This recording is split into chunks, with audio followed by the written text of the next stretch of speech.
Vida e Sexo, Emmanuel, capítulo 8, Divórcio.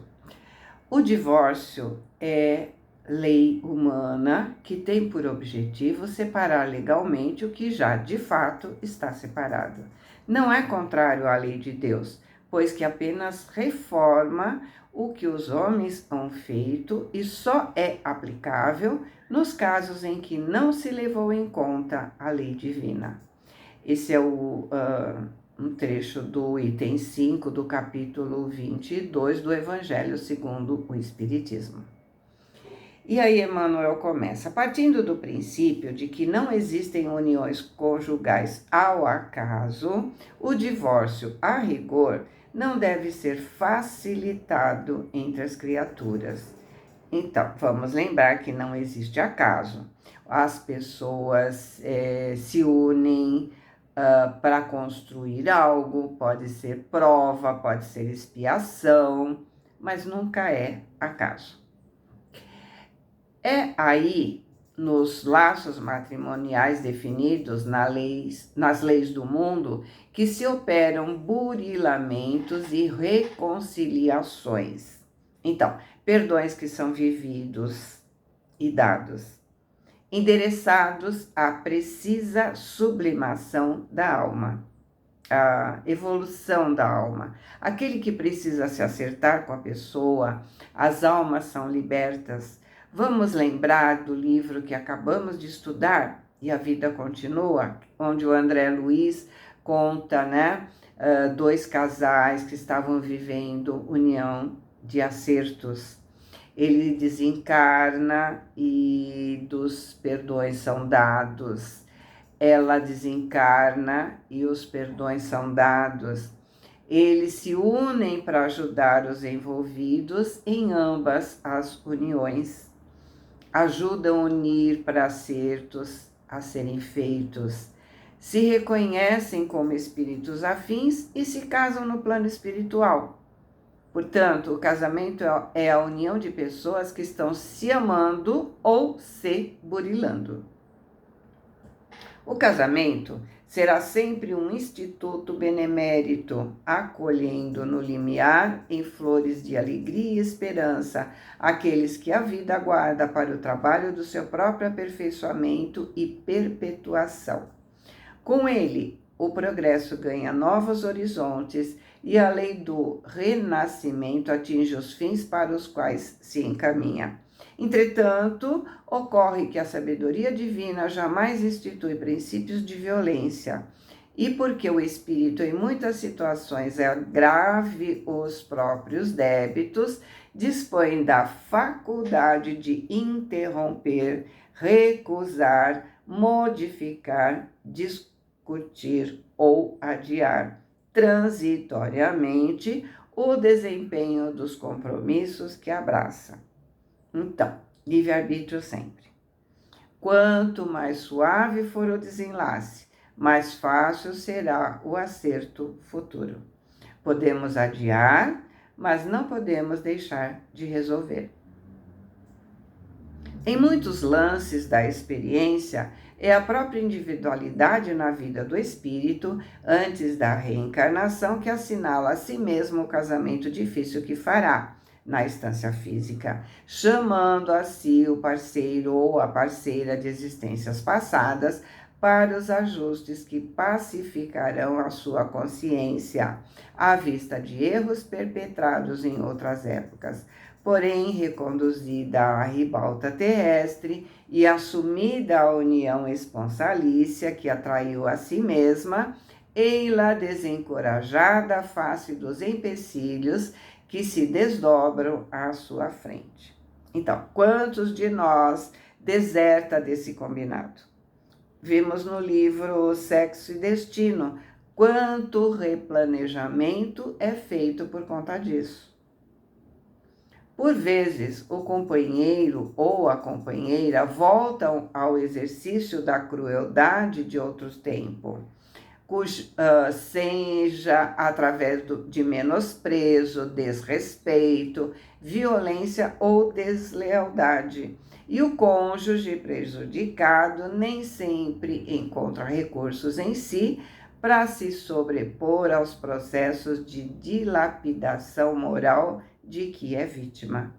Então, muitas vezes a pessoa traz consigo hábitos arraigados como traição, deslealdade, violência e acaba repetindo esses erros do passado.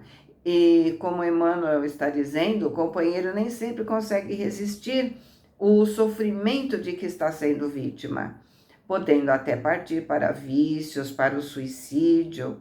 E aquele que causou, né,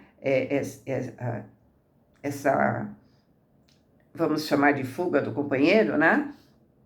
Ele será responsabilizado tanto por essa dor, quanto a dor causada àqueles que estão envolvidos, né? Os filhos, os parentes próximos, amigos próximos, enfim.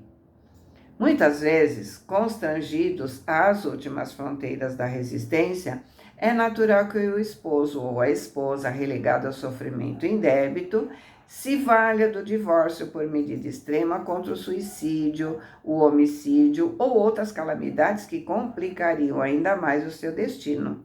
Nesses lances da experiência, surge a separação, à maneira de bênção necessária, e o cônjuge prejudicado encontra no tribunal da própria consciência o apoio moral da autoaprovação para renovar o caminho que lhe diga respeito, acolhendo ou não nova companhia para a jornada humana. E se nesse novo relacionamento a pessoa encontrar forças para perdoar e os novos casais se fizerem amigos, conviverem em harmonia com os filhos e todos que estavam envolvidos, pode nem ser preciso um novo casamento entre os dois posteriormente, porque o que importa é o sentimento, o que importa é o perdão. É caso resolvido. Resolveu na amizade, perfeito. Óbvio que não nos é lícito estimular o divórcio em tempo algum.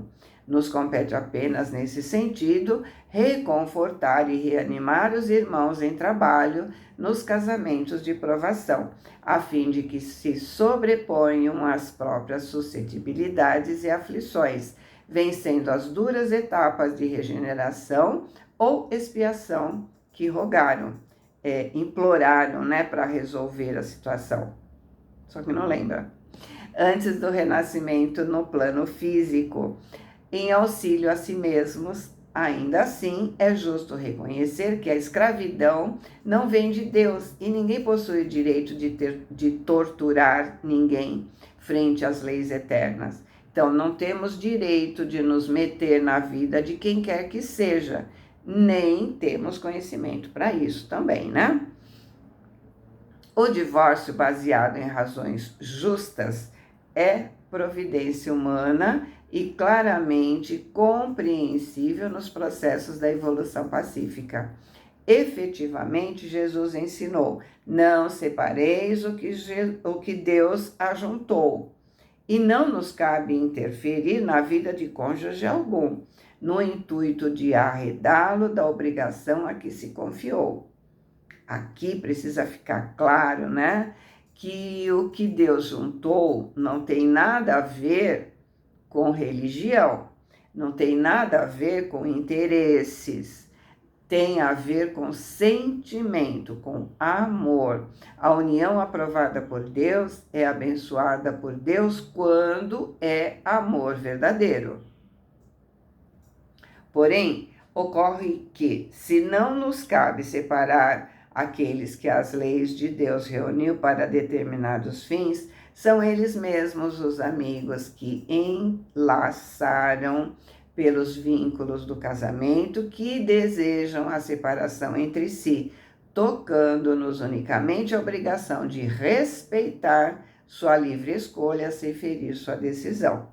Então, não podemos nos intrometer, não podemos julgar, nos cabe apenas dar um ombro amigo, apoiar quando necessário, apoiar quando possível, né? Não somos donos da verdade para achar que sabemos o que está acontecendo. Só podemos usar nosso livre-arbítrio para nós mesmos, ou seremos responsabilizados pelo que acontecer ao outro. Boa semana, fiquem com Deus, amo vocês.